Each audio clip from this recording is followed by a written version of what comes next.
Magandang araw po sa inyong lahat, mga minamahal kong mga kapatid sa Panginoon. Ito po ang inyong lingkod, si Pastor Ruel Camia po, mula po dito sa Winnipeg, Manitoba, Canada, para po sa ating pag-aaral ng salita ng Diyos ngayong umaga. Welcome po sa Tinig ng Pag-asa. Araw po ng Biyernes ngayon, mga minamahal na mga kapatid. Ngayon po ay September 20. Dalangin po ng aking puso na datnan po kayo ng pamamahayag na ito, na kayo pong lahat ay nasa mabuting kalagayan. Kung kami naman po ang inyong tatanungin, sa awat biyaya ng Diyos ay nasa maayos naman po kaming kalagayan. Sa araw pong ito, ang ating pag-aaral ay pinamagatan ko pong How to Deal the Sin Problem. Hahanguin po natin ang pag-aaral na ito sa Salmo ni David, chapter 32, verses 1 to 5. Marami pong tao nagsasabi na yung Salmo 51 at ang Salmo 32 ay halos magkaparehas. Ito po ay bahagi ng sulat ni David, bunga ng kanyang pagkakasala kay Bathsheba. At ito po ang naging bunga ng kanya pong awitin. It resulted to the writing of Psalm 51 and Psalm 32. So, atin po itong pag-aaralan. Samahan po muna ninyo ako at basahin po natin ang mga talata. Blessed is the one whose transgressions are forgiven, whose sins are covered. Blessed is the one whose sin the Lord does not count against them, and whose spirit is no deceit. When I kept silent, my bones wasted away through my groaning all day long. For day and night your hand was heavy on me. My strength was sapped as in the heat of summer. Then I acknowledged my sin to you and did not cover up my iniquity. I said, I will confess my transgressions to the Lord, and you forgave the guilt of my sin. Pagpalain naman ng Panginoon ang pagkabasang ito ng kanyang mga banal na salita, na sa araw na ito ay ating pagbubulay-bulayan. Sino nga po bang tao, kahit mananampalataya, ang hindi dumadaan sa mga pagsubok at tukso ng buhay? Sino nga bang tao ang hindi sinusubok ng kasalanan? Alam niyo po mga kapatid, various people have various problems. May problema ako, may problema ka na nakikinig sa akin ngayon. Lahat ng tao sa mundo, kahit mananampalataya, hindi exempted sa mga suliranin ng buhay. Kung ang ating Panginoong Hesukristo, nung siya'y nagkatawang tao, ay dumanas din ng mga suliraning ito. Nagutom siya, nainitan sa sikat ng araw, kung may ulan noong mga panahon na yon sa Palestina at sa lugar na kanyang kinalagyan, nabasa rin siya ng ulan, nakaranas siya ng gutom, nakaranas siya ng mga suliranin sa buhay, at higit sa lahat mga kapatid, tinukso rin siya. At kung siya ay tinukso, na katulad natin, the only difference is hindi nagpatalo ang Panginoon sa tukso. So ang aking pinupunto sa bagay na ito, lahat tayo ay makaka-experience nito. Various people have various problems. Some people struggle financially. Kaya kung ikaw ay medyo nasa sitwasyon ngayon na may suliranin sa pera, welcome to the world. Hindi naman lahat ng tao ay merong sapat na pangangailangan sa buhay, at hindi naman lahat ay nakahiga sa salapi. We all have problem financially. Kung hindi ka nga raw kakayod, hindi ka magtatrabaho, hindi ka naman kakain.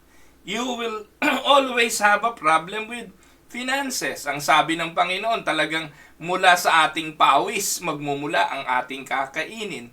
Those are things that we need to live by hanggat nandito tayo sa mundo. Madalang naman yung kilala kong pinoproblema yung pera dahil sa sobrang daming pera eh. No? So, we all do struggle with finances. Yung iba struggle with their health. Hindi nila problema pera, marami silang pera, anytime pwede sila mag-withdraw ng pera, every time na gusto nila ng pera, they can easily get money, but they have problem with their health. Minsan nga, sabi nung iba, aanuin mo ang pera kung wala ka ng gana kumain. Aanuin mo ang pera kung ikaw ay mahina na sa pangangatawan. yung gusto mong mag-travel pero hindi na kaya ng katawan mo mag-travel because you are too weak to travel. Pero hindi lang yon, meron ding mga tao who are struggling emotionally and mentally. Yung bang they have money, they have health, but they have mental problems. So ito yung mga iba't iba na struggle ng tao. And if we were to open the floor to discussion today, we could all share our own sad stories of pain, heartache, suffering, and trouble. And even probably sin. And take note of this, mga kapatid. Ito po ay walang iba kundi si Steve Lawson. Isa po ito sa hinahangaan kong pastor na reform. Siya po ang pastor ng Dallas Theological Seminary. At isa po siya, if I'm not mistaken, isa po siya sa kinikilalang pastor na may paninindigan sa theologicang reform.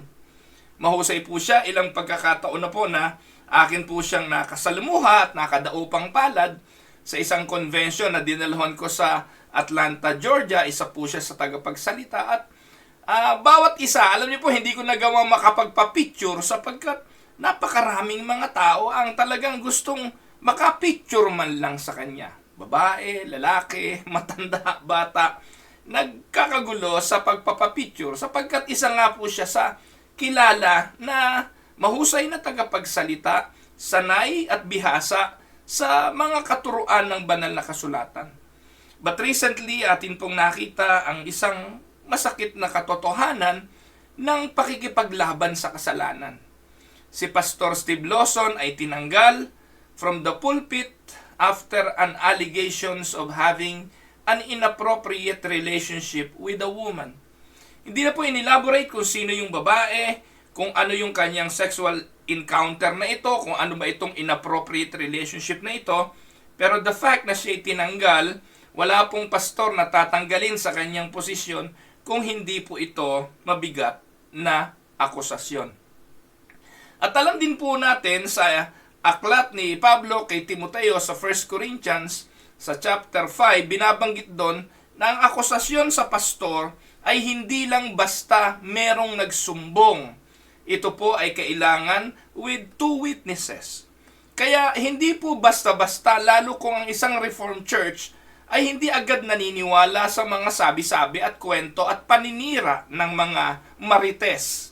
Ito po'y inimbestigahan at napatunayan na meron talagang malaking suliranin na nangyari sa buhay ni Pastor Lawson, kaya po siya'y tinanggal sa posisyong ito. At ang sabi po, lahat ng kanyang tinatanggap na benepisyo, yung kanyang mga salary, lahat ito'y tinanggal sa kanya. Mga minamahal na mga kapatid, while it's true that we all have burdens which vary from person to person, there is one common denominator. Ano po yun? There is one reality with which we all struggle day by day. And that is the problem and the struggle about sin. We all must deal with sin. Ikaw, ako, kayong nakikinig sa akin, bawat isa sa atin, lahat tayo dumadaan dyan. Dumadaan sa pagsubok ng kasalanan. Minsan nga, dali nating magturo ng accusing finger sa ating kapatid, sa mga bagay na nagawa nila. Gayong meron din naman tayong ginagawa, hindi pa lang nabubuking. It so happened na si Steve Lawson ay nahuli, nabuko, nadiskubre yung kanyang mga ginagawa. Pero kapatid, tayo, hindi man sing bigat ng kasalanang nagawa ng iba, hindi man marahil katulad ng nagawa ni Steve Lawson, pero ikaw, kumusta? Hindi kaya meron din tayong mga tagong kasalanan na atin ding nagagawa na hindi pa lang nabibisto ng iba? Huwag ninyong akalain na palibasa hindi ito batid at hindi ito alam ng tao, ay habang panahon nating maitatago ito.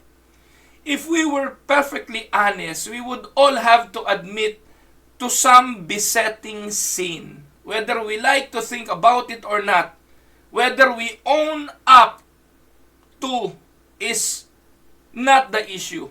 The issue is we all struggle with sin on a daily basis.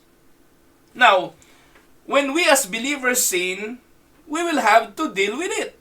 Sin in the life of the believer will cause such problems that it must be dealt with. Tandaan po natin, naniniwala naman tayo doon sa preservation of the saints. And it is God who will preserve the salvation that God given. He will continue to fulfill His task of preserving the salvation that He gave us. Meron tayong tinatawag na assurance ng salvation. Anak tayo ng Diyos. Hindi mawawala yung pagiging anak natin. The story of the prodigal son reminds us that whatever we do, as long as we are truly part of the family of God, no one can take that relationship away. Yung anak ay nanatiling anak sa kabila ng kanyang rebellious attitude, sa kabila ng kanyang ginawang kasalanan sa kanyang ama, sa kabila ng sa edad na meron siya, buhay pa ang tatay niya, kinuha na niya ang kanyang mana, umalis na sa kanyang bahay at lumayo at nagpakagumon sa kasalanan. Hindi naputol yung relationship na yon. He will always be a son of a father. But mga kapatid, huwag nating kakalimutan na sa panahon na yung anak ay lumayo sa piling ng kanyang ama, bunga ng kanyang pagkakasala, bunga ng kanyang rebelyon, bunga ng kanyang mga ginawang hindi matuwid sa harapan ng kanyang ama, he suffered the consequences of that decision. Pag nagkasala ang isang tao, meron lang dalawang paraan para i-deal ito. There are only two ways to deal with sin. The first one is God's way, and the other one is man's way. Yung prodigal son sa kanyang pagkakasala, nakita niya na sa bahay ng kanyang tatay, mapalad pa ang mga alipin.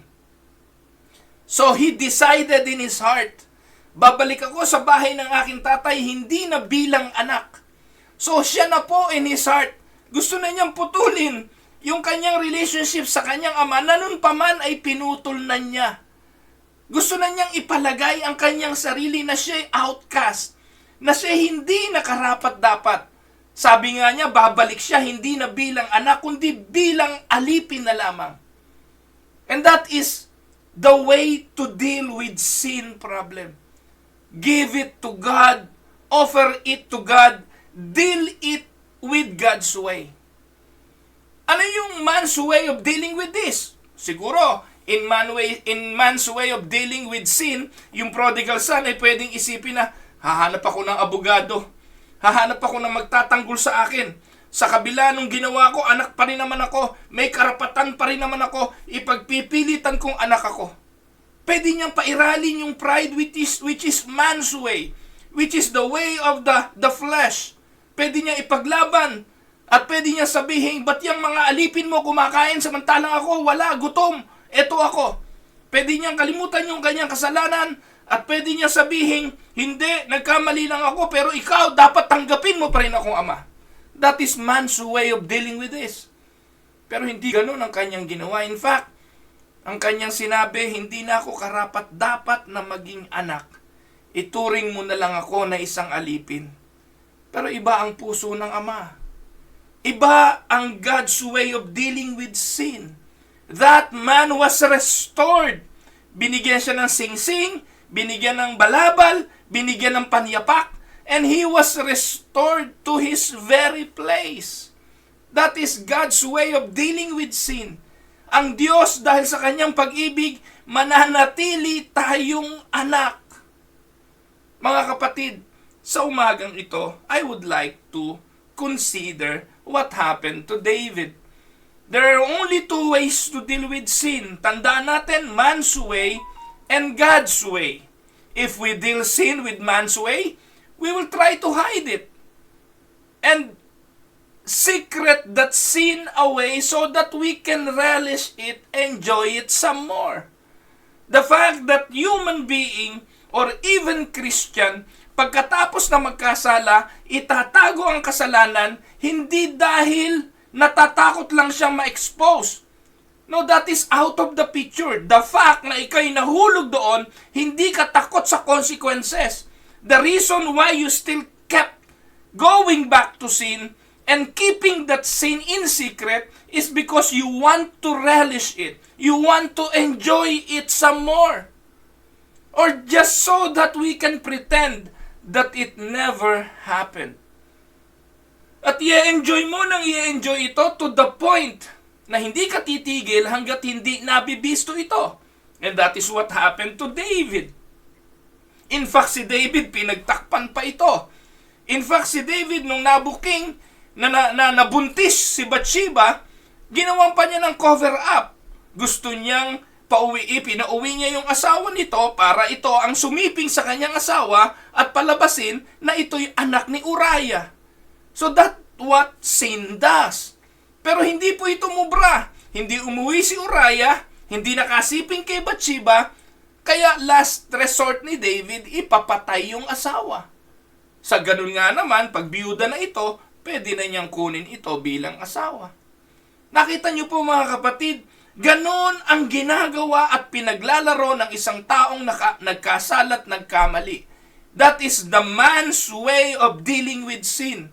Takpan, i-cover up, gawa ng paraan para wag mabuko, wag madiskubre. And take note, this method always leads to disaster and possibly to death. Amen? Ano sabi ng 1 John 5:16? If you see any brother or sister commit a sin that does not lead to death, you should pray, and God will give them life. I refer to those whose sin does not lead to death. But there is a sin that leads to death. I am not saying that you should pray about that. That is man's way of dealing with sin. To cover it up, to hide it, and to relish it, to enjoy it some more. But there is a God's way of dealing with this. If we deal sin God's way, and it is the method which is discussed in this passage, magre-resulta ito ng mabuti. It is handled correctly and it will cease to bring pain and destruction into our lives. In the verses that we read a while ago, David is dealing with the sin he committed with Bathsheba. He tells us how he handled his sin and how he received cleansing. By the way, this psalm is most likely a companion to Psalm 51. In the psalm, David offers prayer of confession and prayer of repentance. Makikita po natin na he shares the lessons he learned in dealing with his sin, and he shared it with you and with me. And sa Psalms 53 Psalms 51 verse 3, mababasa natin na he wrote the psalm, and then he declared in Psalm 51 verse 3, then I will teach transgressor thy ways, and sinners shall be converted unto thee. Pinakikita po rito na ginamit ni David yung kanyang karanasan para isulat yung Psalm 51 para maging paalala sa iyo at sa akin. Now let us go to the subject, how to deal the sin problem. Paano ba ito dapat i-deal sa sinasabi po ng ating talata? Una, the problem of concealed sin. Tingnan po natin mga kapatid, ano ang suliraning hatid ng mga kasalanang itinatago? Sabi ng verse 3 and 4. Psalm 32, 3-4. Then I kept silent. My bones wasted away through my groaning all day long. For day and night your hand was heavy on me. My strength was sapped as in the heat of summer. Tandaan mga kapatid, unconfessed sin produces problems in your life. And it produces in 3 realms of life. Ang naapektuhan ng kasalanan ay 3. Una, it affected the physical realm. Hindi nakatatakas ang ating katawan sa epekto ng kasalanan. Ayon sa verse 3, kung babasahin natin, ang sabi po, my bones wasted away. My groaning all day long. Ang sabi rito, David is telling us that his sin, yung ginawa niya, produces problems in his flesh. Akala ko ba masarap yung kasalanan? Akala ko ba nakaka-enjoy ito? Akala ko ba nandun yung sarap, ligaya ng pagkakasala niya kay Bathsheba? Pero sa testimony ni David, ang sabi niya, ang kasalanang ito, ano nangyari? Yung kanyang buto, yung kanyang di ba yung buto, yun ang kalakasan? The bone is the strength of our body. Pero ang sabi ni David, hanggat ako'y tahimik. Ibig sabihin diyan, hanggat hindi niya ikinukumpisal, hanggat itinatago niya ang kasalanang ito, ang resulta nito sa kanya, my bones wasted away. And my groaning all day long. Ibig po palang sabihin, sa kabila ng nag-e-enjoy siya sa sarap ng kasalanan, yung kanyang kalakasang pisikal at ang kanyang mental problem, yung kanyang emotions, apektado nito physically. And David tells us that the sin that he committed produces problems in the flesh. The sad fact is, sin will take a physical toll on the sinner. Alam natin yan. Sa konting pagkakamali, o rather, sa pagkakasala, sa pagnanasang sumiping sa iba, nahawa ng sakit. Physically, nahawa ng karamdaman. Ano po? So, ganun pong nangyayari. At meron pong epektong physical ang pagkakasala. Hindi lang po yung mga, halimbawa, ang pagkakasala ay hindi sexual. Halimbawa ay drug addiction. Kung drug addiction, alam natin yan. Unti-unting naluluto yan, unti-unting nauubos, namamayat, hanggang sa ano mangyayari. Sobrang addiction, apektado ang kanyang physical and mental well-being. Hindi lang yung I am not only referring to the drunk or the drug addict. I am not just referring to the person who abuses the body with tobacco, with marijuana, or even overeating. And I am referring to the toll that is inflicted in the body by the sinners as he tries to cover up his sin. Sasabihin ko po sa inyo mga kapatid, hindi madaling magtago. Gaano kahirap ang magtago? Gaano kahirap ang gawin ang mga bagay na alam mong mali, na anytime na may makakita, gagawa ka ng paraan para pagtakpan, gagawa ka ng paraan para itanggi, gagawa ka ng paraan para ikubli ang bagay na iyong ginagawa. Ito'y isang kumunoy na palubog ng palubog hanggang sa dumating ka sa pagkakataong wala ka ng masilungan. And the sin of David takes toll on his health. Notice that David refers to his roaring, groaning. And this word refers to the cry of distress. Yung groaning ay ginagamit lang po sa Biblia bilang katagalang kawalang pag-asa. Matinding sakit. No? At ito po'y dinanas niya dahil sa katatago ng katatago. Tandaan po ninyo, while David's sin was unconfessed, there was something in him that was crying out in distress. Naniniwala po ako kung si Steve Lawson, na totoong anak naman ng Diyos, totoong lingkod ng Diyos, sa pagkakabuking ng bagay na ito, nakalaya siya. Natanggal yung groaning na ito. Natanggal yung pain na inflicted by the sin to him. Kung totoo na inamin niya at kung pinagsisihan niya ang bagay na ito. At naniniwala naman ako kung totoong anak to ng Diyos katulad ni David, magsisisi po ito sa nagawa niyang kasalanan. At minsan ang pagkakabuko katulad ni David ay paraan para ka makalaya. Amen? So tandaan po natin, there was something that was seeking for relief. While he tried to hide his sin, the worry and fear that he would be found out took a physical toll on his body. Can you imagine, habang ginagawa mo yung kasalanan yon, tatayo ka sa pulpito every Sunday, magpipreach ka ng mensahe, mangangaral ka sa mga convention, dadalaw ka sa mga kapatiran, magmemensahe ka ng pag-ibig, ng kasalanan at kung ano-ano pa. Pero nandun yung takot mo, baka isang araw may bibiglang tumayo, may biglang magsabi, sinungaling ka, ikaw yung pangalo niya, hindi ba gaano katinding takot yon para sa kanya? At bilang hari kay David, ganun din po yun.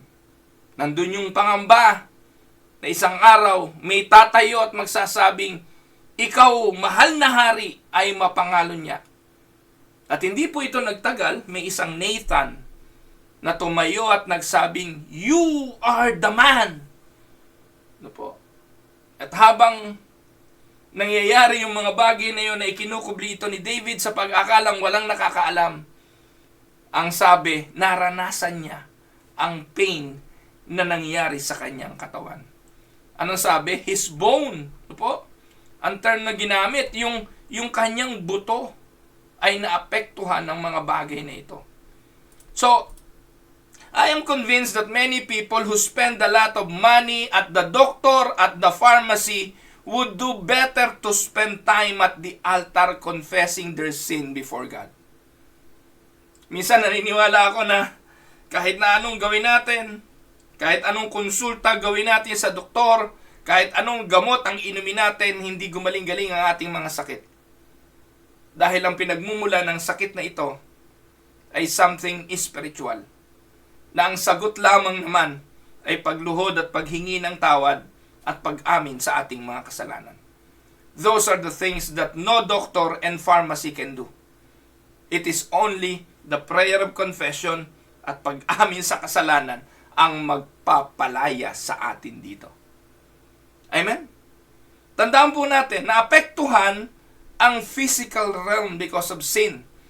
So, yan po ang una nating nakita. Unconfessed sin produces problems in three realms. One, the physical realm. Second, the spiritual realm. Whether we like it or not, whether we like to think about it or not, Psalms 32 verse 4, ang sabi yan, for day and night, your hand was heavy on me. Can you imagine that?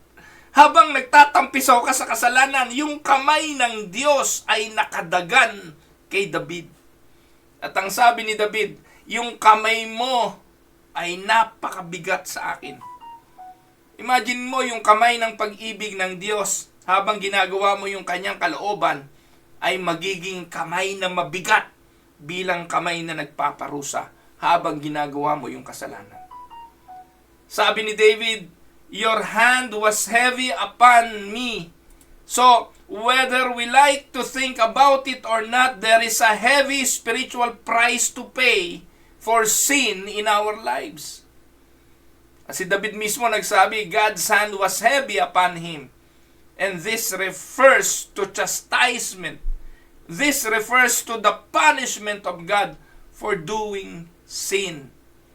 Whether you like it or not, whether you believe it or not, God will chastise His children when they entertain sin in their lives. Ngayon, sa nangyaring ito kay Steve Lawson, gaano kabigat ito sa kanya? Siya ngayon na lahat, siya na dati habol-habol natin, makapagpa-picture lang. No? Alam nyo, gaya na kinukwento ko kanina, sa conference na dinalon ko sa Georgia, hindi ako nakasingit. Sa dami ng gustong magpa-picture sa kanya, inabangan ko nga siya papunta sa washroom eh. Hindi rin ako nakasingit. Dahil hanggang washroom eh, nagpapa-picture sa kanya. Pero ngayon, because of what happened, because he was exposed, meron bang magpapa-picture pa sa kanya ngayon? And that will be part of God's chastisement. Ang Diyos na nag-angat sa kanya, ang Diyos din na magbabagsak sa kanya because of his sin. Proverbs 3:11-12, ano po ang sabi? My son, do not despise the Lord's discipline, and do not resent his rebuke, because the Lord disciplines those he loves. As a father, the son he delights in. Ano pong sabi diyan? Yan po ay kaparehas ng ng Hebrews chapter 12. Yan po ang binabanggit ng sumulat ng aklat ng Hebreo.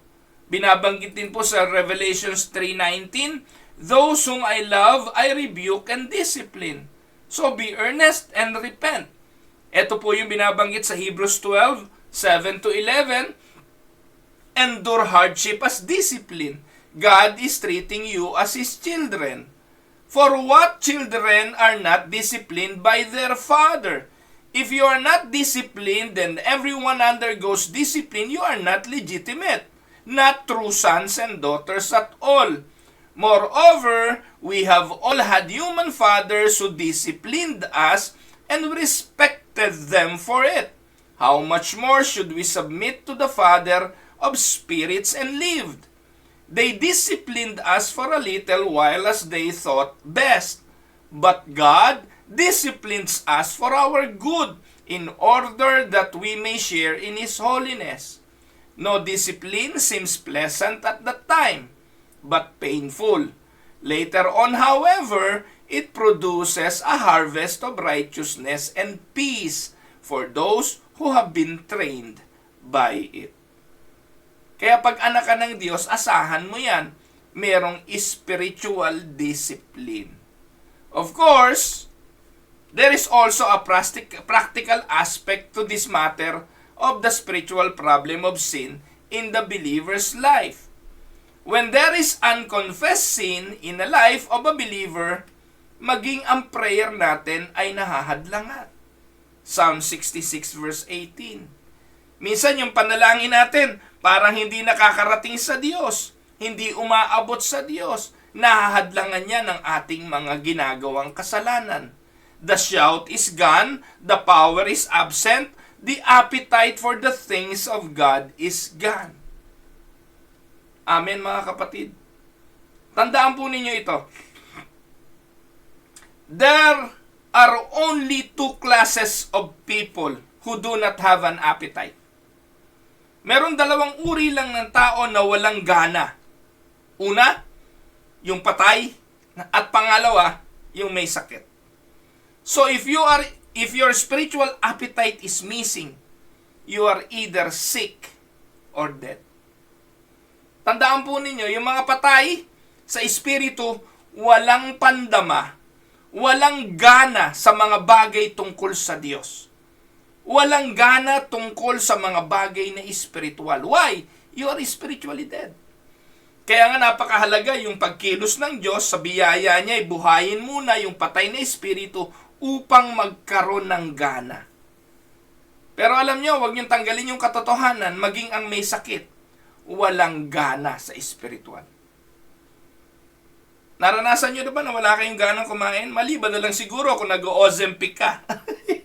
Yung po yung Ozempic, yung isinasaksak ko po yun sa aking tiyan once a week. Yung po ay diabetic medicine. Na pag isinaksak ko na po yun ng Lunes, Tuesday, Wednesday, Thursday, hanggang Friday, wala akong gana. I am not sick. Oh yeah, I am sick with diabetes.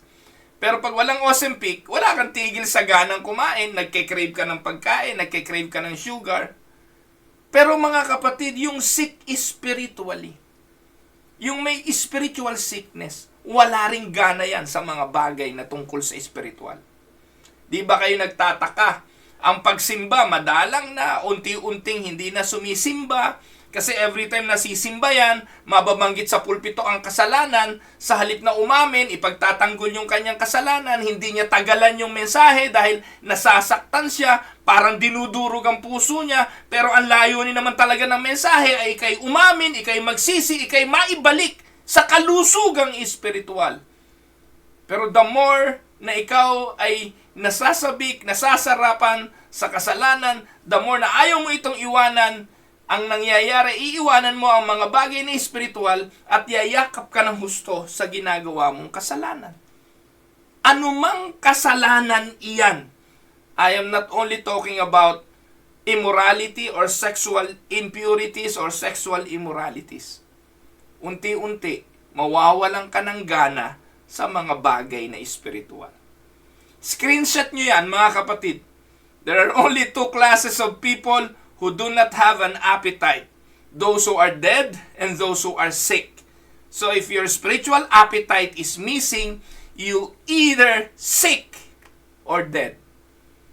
Tama? And this is a dangerous situation. Imagine not being able to pray. Na po? Na dati prayerful ka. Pero ngayon di ka na makapanalangin. Ang sabi, yung iyong labi tumahimik. Imagine others watching your wayward life and learning how not to live for God because of your poor testimony. Imagine your children never hungering for the things of God because you never saw or they never saw you living for Jesus. Nawalan ka ng testimony kahit sa iyong mga anak at sa iyong mga pamilya. Tandaan, spiritual problems abound when there is unconfessed sin in the believer's life. Amen? Susunod, ano po ang sabi po? Tatlong area daw, physical realm, spiritual realm, at pangatlo, emotional realm. Sabi ng talata, verse 4, my strength was sapped as in the heat of summer. Yung kanyang kalakasan, tinunaw, naglaho, parang tubig sa matinding sikat ng araw, nag-evaporate. David tells us that he has dried up, just like the ground after an extended drought. He has dried up completely. Emotionally, ayaw na niya ng buhay, katulad po ni Elijah, nang siya'y na-depress mentally, emotionally, dahil sa kanyang mga nararanasan. And what a picture of the believer who has sin in his life.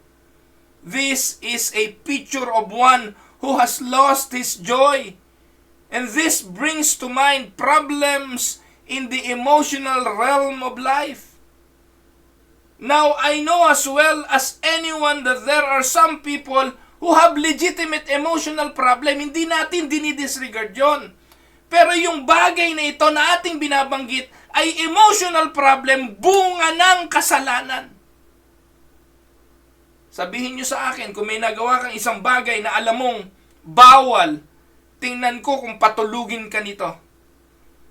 Kung ikay tunay na mananampalataya, ewan ko kung saan ka hahanap ng joy. Ewan ko kung saan ka hahanap ng peace. Ewan ko kung saan ka hahanap ng antok at ng gana sa buhay. Kung alam mong may itinatago kang pagkakasala. Sometimes the chemistry of the brain goes haywire and there are problems that result. However, there are many people today who are suffering emotionally simply because they have confessed sin in their lives. They are always worried, wondering when the chastisement of God will come, and they are afraid that somehow the Lord will cast them away. They are nervous and they are troubled, and they have no real lasting joy in their hearts. Lagi kang aligaga, lagi kang kabado, lingon ka ng lingon, hindi mo malaman kung may nakakita, lagi kang nakabantay, at baka isang araw, may camera pala doon, may CCTV pala ron, may isang marites na nakatanaw, may magchichismis, may magbubuking. Nasaan ang kapayapaan sa buhay na ganon? Minamahal na mga kapatid, sin will steal your joy and leave you broken and bleeding spiritually. Notice that David requested from the Lord after he had sinned with Bathsheba. Anong hiniling ni David sa Diyos na ibalik sa kanya?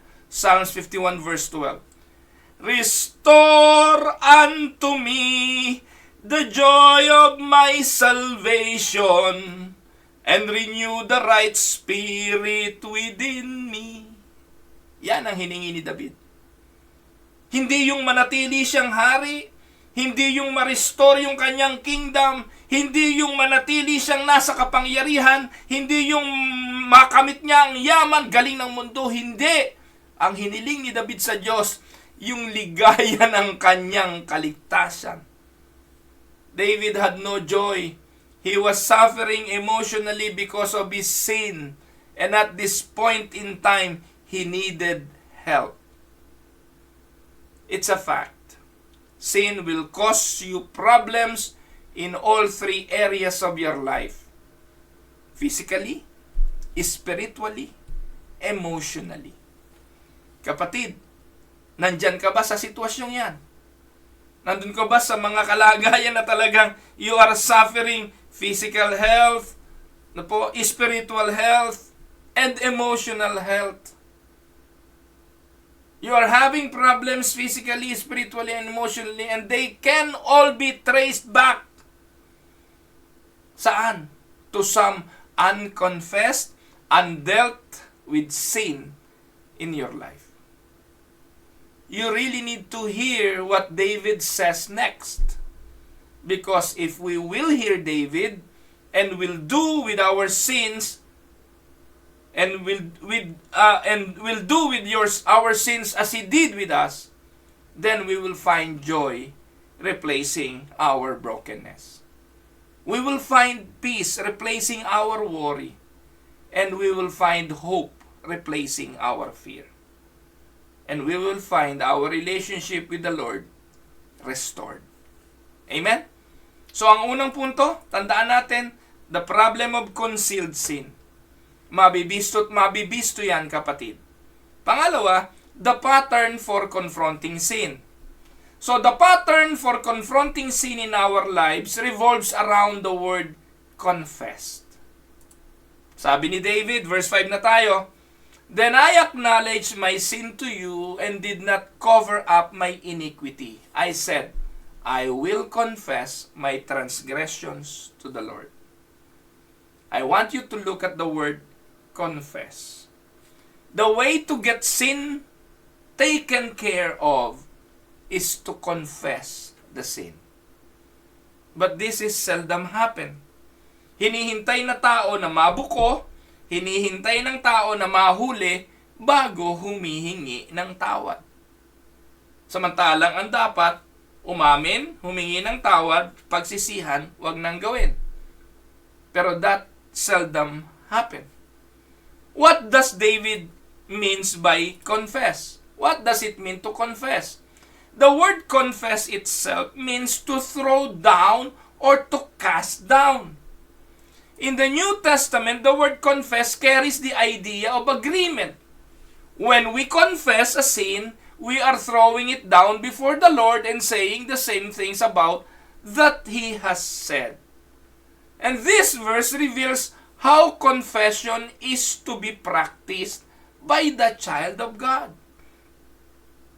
Nakakatuwa ho bang makita ang isang bata na pagkatapos may magawang kasalanan, will come to his father or his mother at sasabing, "Nanay, nakagawa po ako ng kasalanan. Tay, nakagawa po ako ng kasalanan." And you will see the innocency in the eyes child. Pag ganon, hahambalusin mo pa ba yung anak mo? Gugulpihin mo pa ba yung anak mo? Ang unang-unang maibabalik ng ginawa ng iyong anak ay ang kumpiyansa sa kanyang sarili na kapag humingi siya ng tawad, patatawarin mo siya. Pero nandun yung idea na nagsisisi siya kasi hindi niya kayang tanggapin sa kanyang sarili ang ginawa niya ay hindi alam ng kanyang magulang. Ang problema natin sa Diyos, wala namang bagay na hindi niya alam. Wala namang bagay na nalihim sa kanya. Kaya in the first place, alam ng Diyos kung tayo ay nagsisisi o hindi. O dadaan lang tayo sa proseso kasi yan ang proseso ng disiplina. Katulad ng maraming mga simbahan ngayon, nangungonsinti. Sasabihin, o sige, magpahinga ka lang muna ng 6 na buwan, pagkatapos pastor ka na uli. Nakita natin yan sa maraming mga organisasyon. Sa Hillsong, ganun ang ginawa nila. No, pagpapahinga nila saglit, paglipas ng ilang panahon, pastor na naman. Nahuli sa kabaklaan, pastor na uli. Nahuling nangalo niya, pastor na uli.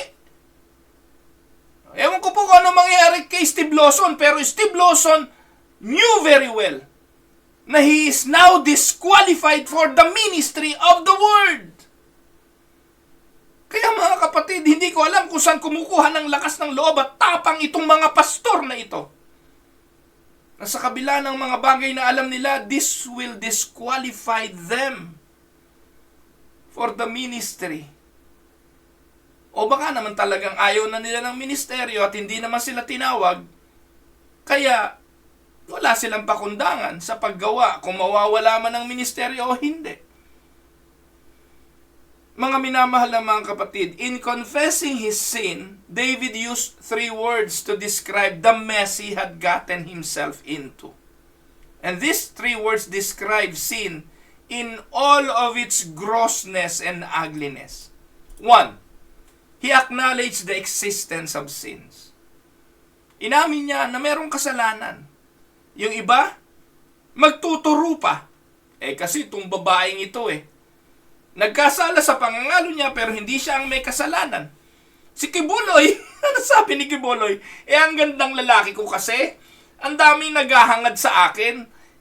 Alam nila na kapag naging asawa nila ako, aasenso buhay nila. Ngayon ang sinasabi nitong si Kibuloy Siya raw ay pinagkakaguluhan dahil pag nakuha siya, aasenso ang mga buhay. Imagine ninyo, walang pag-amin sa kanyang mga kabuktutan, walang pag-amin sa pagmumolestya. Simula pagkabata pa lang, ninunurture niya para maging asawa niya pagdating ng araw or aasawahin niya. Imagine ninyong kademonyohan yan. At ang tawag niya sa kanyang sarili, hindi lang basta pastor, kundi appointed son. Kundi demonyo talaga yan si Kibuloy. No?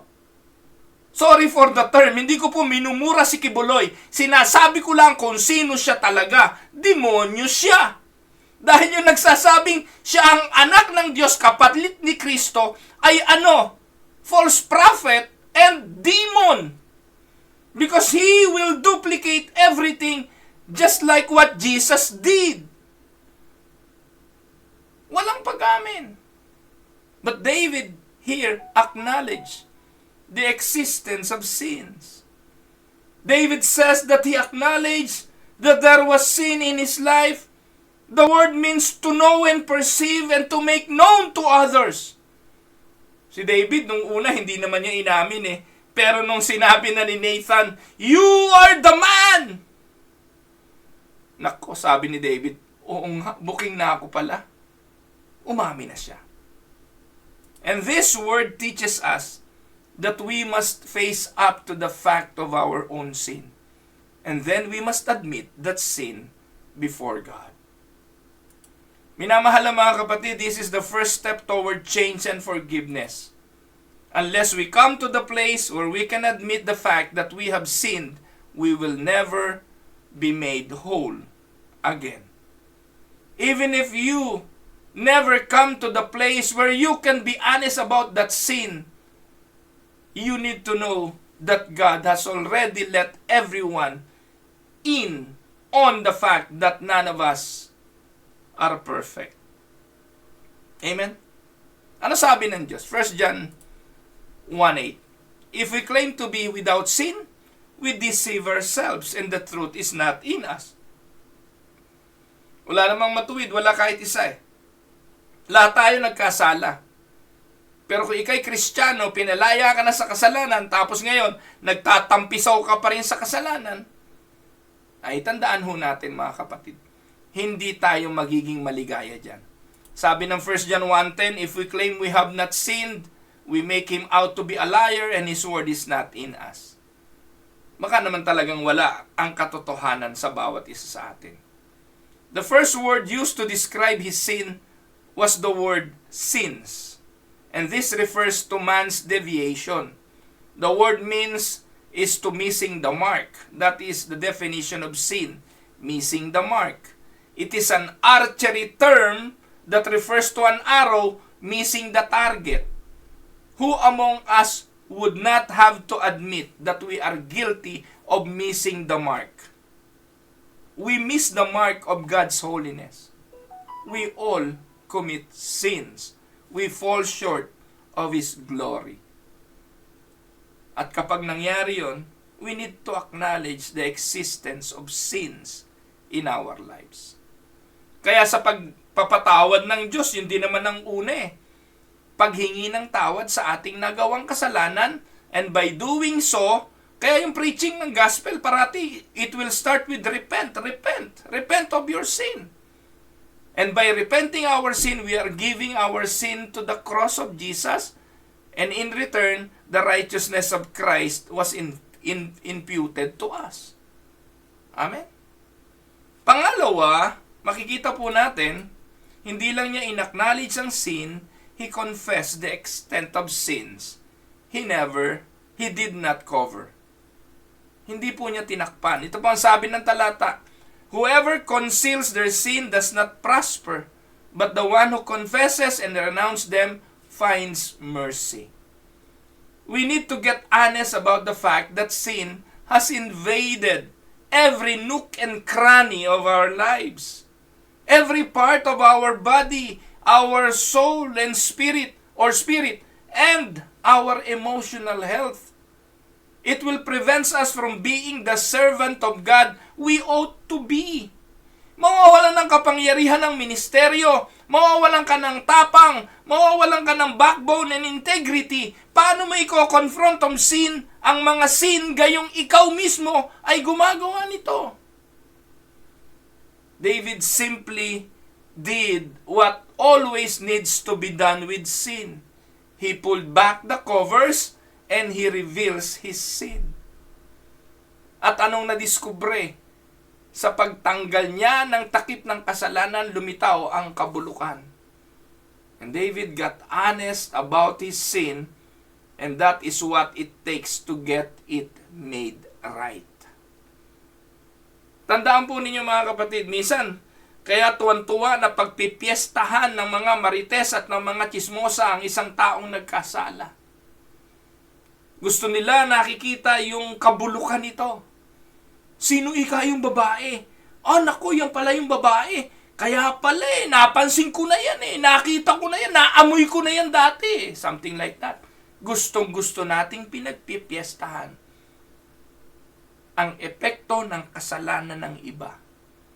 Pero tandaan ninyo mga kapatid, hanggat hindi tayo man, ang reality may have some things that we cover up for ourselves. At ang sabi po, he that covereth his sin shall not prosper. Pero yung nagsisisi, nagre-renounce, they shall have mercy. The second word David uses in this is the word transgression. This refers to man's defiance. It means to step over the boundaries. Kanina, yung missing the mark. Ngayon po, stepping out of the boundaries. Bilang mga anak ng Diyos, meron tayong mga dapat lakaran. May mga uri ng lakad tayong dapat ginagawa. And every time we step out of that boundary, we are sinning. We commit transgression. And when we know something is wrong, and we do it anyway, ano po nangyayari? It is a high-handed sin, and it is open rebellion against God. And many of us would have to admit that we are guilty of stepping over the boundaries that God has placed in our lives. Lagi pong ganon. Lagi pong may mga bagay na nakareserbang hindi pwedeng galawin ng tao. Sa Hardin ng Eden, lahat ng bagay ay kanila maliban sa bunga na yon. And that is the boundaries. If you step out of the boundaries, ang tawag doon ay transgressions. Kasalanan yun.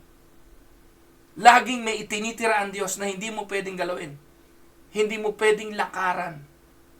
There are ways that seemeth right unto a man, but that way is death. Amen?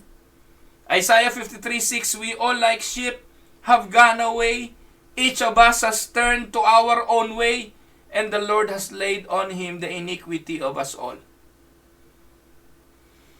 Alam ng Diyos na tayo mga tupang bulag, mga tupang gustong lumakad sa sarili niyang gusto, kaya kailangan talaga ng tupa ng pastol, taga-akay, tagapagbigay ng direksyon. At alam ng Diyos na tayong lahat ay makasalanan walang pag-asa, kaya lahat ng ating kasalanan ipinasa ng kanyang bugtong na anak. Yun lang ang ating pag-asa. Amen? So, he acknowledged the existence of sin, he confessed the extent of sin, and third, he admitted his guilt. And this was Paul's problem. Sabi ni Paul sa Romans 7, "For I do not do the good I want to do, but the evil I do not want to do, this I keep on doing. Now if I do what I do not want to do, it is no longer I who do it, but it is the sin living in me that does it. So I find this law at work, although I want to do good, evil is right there with me. For in my inner being I delight in God's law, but I see another law at work in me, waging war against the law of my mind, and making me a prisoner of the law of sin at work within me. What a wretched man I am! Who will rescue me from this body that is subject to death?" Ito ang pag-amin ni Paul eh. Ito ang pag-amin ni Apostle Paul.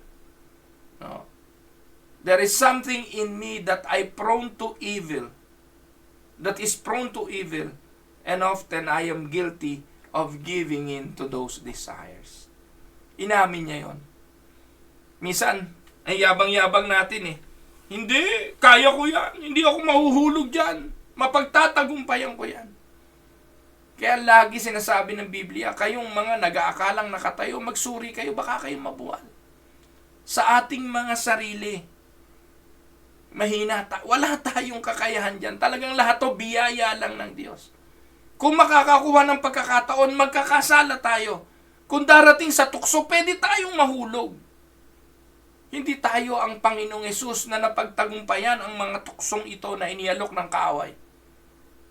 Darating yung pagkakataon na maaari tayong mahulog. Kaya nga ho, importante na ang salita ng Diyos ang magtagumpay sa ating mga buhay.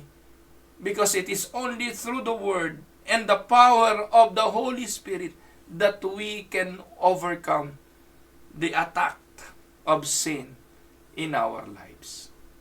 Amen? So nakita na po natin yung problem of concealed sin. Nakita po natin yung pattern for confronting sin. Let us go now to the last and the power of confessing sin. Ano ang kapangyarihan kapag naihingi na ng tawad at naipagsisi na ito? What does the Lord says to those who are willing to confess their sins? The first two verses of Psalm 32 nagturo sa atin ito. Nagtaka ba kayo? Chapter 32, 1-5 ang tinatalakay natin, pero nauna nating tinalakay ang verses 3, 4, 5. Balikan natin ngayon ang verses 1 and 2. Sabi po, "Blessed is the one whose transgressions are forgiven, whose sins are covered. Blessed is the one whose sin the Lord does not count against them, and whose spirit is no deceit." So, notice that David says that the person who has dealt with his sin is blessed. Sinabi ni David, mapalad ang tao na ang kanyang pagkakasala'y pinatawad. The word blessed here means happy. Happy is the man. Tandaan po ninyo, yung happiness, yung ligaya na yan, ng tao na pinatawad, incomparable yan. Happy is an interjection. What His Word tells us is that there is joy for the person who will deal with his sins after God's pattern. Balikan natin, there are only two ways to handle sin, right? Man's way and God's way. If we deal with sin God's way, blessed is the one whose transgression are forgiven. And blessed is the one whose sin the Lord does not count against them. Meron tatlong blessing na titingnan natin dito. The three blessings that come into the lives of the one who will be honest about his sin. One, it brings cleansing. David tells us that those who will confess their sin will experience forgiveness and will have their sins covered. Yan po ang sabi. The word forgiveness is an interesting word. The word forgiveness means to lift up and bear away. When we bring our sin to God and tell the truth about it, He will extend this forgiveness to us. And that sin will be lifted up and taken away from our lives along with the sin. And the penalty of the sin will also be removed. Galatians 6:9, basahin niyo po yun. Kayo na pong magbasa. Galatia 6:9. And this is a promise that is reaffirmed in the New Testament over and over again. 1 John 1:9, ano sabi? If we confess our sins, He is faithful and just to forgive us our sins and to cleanse us from all unrighteousness. That is a promise every child of God ought to take advantage. At huwag niyong kalimutan. Remember, if you will deal with your sin, God won't have to. If you remember, if you will deal with your sin, God won't have to deal with it. Amen? Because you dealt with it in a godly way. Second thing, it brings closeness. Yung naputol na ugnayan, mare-restore. Look what happened to the prodigal son. When he dealt with it God's way, ano nangyari? Pagbalik niya, hindi naman siya ginawang alipin. Inirestore siya sa kanyang rightful place. And verse 2 speaks of God imputing iniquity to a person. Ano ba yan? Ba't ba lumipat? Mamadali ka naman, Pastor Ruel. So verse 2 speaks of God imputing iniquity to a person. This is an accounting word and means to account or to reckon. And this simply reminds us that when our sins have taken care of, according to God's pattern, He does not hold those sin against us. Dahil dinil natin to sa harapan ng Diyos, you are now clearing the book. Accounting notebook yan, accounting book yan. Pag tiningnan ito ng taxation, pag tiningnan ito dito sa Canada Revenue Agency, makikita niya walang pandaraya. It is now clear. Amen? And it will put you again to close relationship with the taxation. Hindi ka nahahabulin ng tax. Kasi, ang sabi, ano tawag doon? He will not reckon your account. Means to account or to reckon. This simply reminds us that when our sins have taken has been taken care of according to God's pattern, He does not hold those sins against us. In other words, wala nang barrier between us and God. We are able to come in His presence again, intimate. No wonder David said that such a person is a happy and blessed man.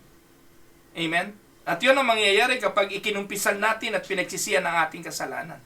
There is a restoration of fellowship and a resumption of blessing. Pangatlo, it brings consecration. Ito po yung problema po napindot ko sa yung aking PowerPoint po. Hindi ko naman pinipindot, lumilitaw. No? Paumanhin po. May mga technical problem na po itong aking computer.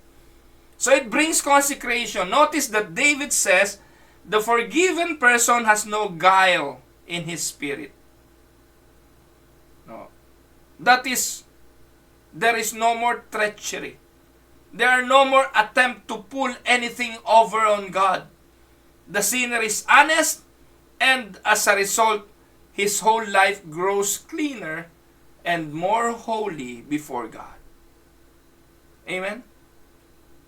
If you sincerely want to live for the Lord with a pure heart, the first step is to get honest about your sins and get them out into the open. When that happens, they will be forgiven and you will be restored to fellowship with the Lord. Ito maganda. your appetite for the spiritual will be renewed, and you will grow stronger in the Lord as a result. Take note, confession will make you clean, and it will help you to live clean as well. Amen? Bilang konklusyon mga kapatid, please notice that by the end of this psalm, David had his shout back. Amen? He was able to worship and praise the Lord again. Ang tanong, why? Because he solved his sin the right way. He solved the sin problem God's way. He told the truth about his sin and cast it down before the Lord. He got into the open and God forgave him. Kapatid, if you are alive this morning, I know that God has revealed some sin or in other in your life or in the other in your life. Isn't it time you come to the place where you can be honest with the Lord? Isn't it time you just came before Him and told Him everything? Isn't it time you came and experienced His forgiveness and restoration?